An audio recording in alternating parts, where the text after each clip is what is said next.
এটা সর্বোচ্চ চেষ্টা করছি। আমার মাথার উপর দিয়ে ঢেউ আসে, পানি খাইছি, অনেকক্ষণ পানি খাইছি। আমি মোটামুটি 300-350 ফিট উপরে যখন উঠেছি তখন হঠাৎ করে স্পিড বোট বন্ধ হয়ে যায়। আমি একদম সোজা খালি নিচের দিকে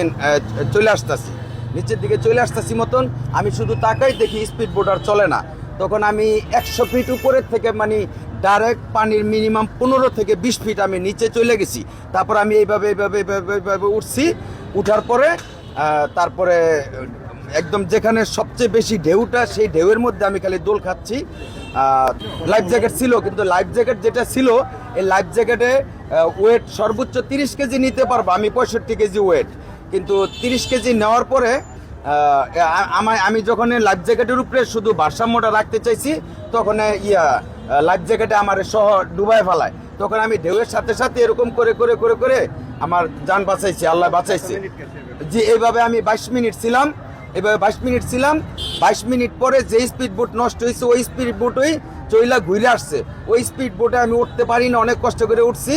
25 মিনিট পরে ওনারা ওই যে ছোট স্পিড বোট দিয়ে যেটা উদ্ধার করে, এটা ওই শুকনার থেকে 4 জনে কান্দে করে আইনা তারপরে আমাকে নিয়ে আসছে। নিয়ে আসার পরে ওখান থেকে আমার নিয়ে আসার পরে তারপর ওইটার মধ্যে আমি উঠা তারপরে আমি কিনারে আসার পরে ওনারা যে ভিডিও ম্যান রাখছিলাম ভিডিও করার জন্য, ওই ভিডিও করছে, কিন্তু ওনারা যে আমি পানিতে পড়ে গেছি ওই ভিডিওটা ওনারা কেটে দিছে। তো আমার আবার সম্বন্ধে ছেলে আমার আইফোন দিয়া ও ভিডিও করতেছিল, ওই ভিডিওতে আছে আমি কতক্ষণ ডুইবা যাইতেছি আর কতক্ষণ ছিলাম। আমি 22 মিনিট পরে আমার ওই প্রথম যে স্পিড বোটটা দিয়ে টানে সেটার মধ্যে আমি ছিলাম 22 মিনিট। তারপরে আমার নিয়ে আসতেছে মতন, তারপরে ওই স্পিড বোট আনছে। এটি আমার শেষ কথা। এখানে যদি এইভাবে চলে, যে কোনো মানুষ মারা যেতে পারে। আমার মেয়ে সাঁতার জানতো না, আমার সম্বন্ধীর ছেলে সাঁতার জানতো না। এখানে আপনারা যে এই সার্ভিসটা মানুষকে দিতেছেন, বিনোদন দিতেছেন, এখানে আপনাদের অবশ্যই যখনই আপনারা প্যারাসিলিংগুলো করবেন, সাথে সাথে আরেকটা স্পিড বোট থাকবে। ওই স্পিড বোট কোনো সমস্যা হইলে স্পিড বোট সাথে সাথে আপনার উদ্ধার করবে।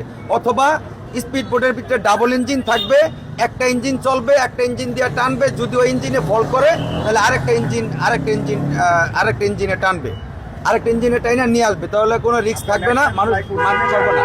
লাইফ জ্যাকেট যেটা পরছিলাম, লাইফ জ্যাকেটে 30 কেজি ওয়েট সর্বোচ্চ নিতে পারবো। আমি দেখছি লাইফ জ্যাকেট সহ আমি ডুবে যাই। তো আমি সাঁতার জানি, আমি নদীর পাড়ের মানুষ। আমি পদ্মা নদীতে ঘন্টার পরে ঘন্টা মাঝখানেও সাঁতার কাটছি। আমার ক্ষেত্রে এটা হয়েছে, আমি সাঁতার কাটা সর্বোচ্চ চেষ্টা করছি। আমার মাথার উপর দিয়ে ঢেউ আসে, পানি খাইছি, অনেকক্ষণ পানি খাইছি। তারপরে এই আর কি আমি কিনারে আসছি। দুর্ঘটনা ওনাদের অসতর্কতার জন্য, মানে আরেকটা যে গাড়ি ছিল না, একটা স্পিড বোটের ইঞ্জিন তো নষ্ট হইতেই পারে, তো আরেকটা যদি স্পিড বোট থাকতো তাহলে আমার সাথে সাথে উদ্ধার করতে পারতো। বা ওই যে পরে যে স্পিড বোটটা ওনারা যে মানুষ উদ্ধার করে, ওইটাও যদি পানির কিনারে থাকতো, ওইটা আসলে একদম শুকনা, ওনাদের যেখানে টিকিট কাটে সেখান থেকে উনি নিতে পারতো।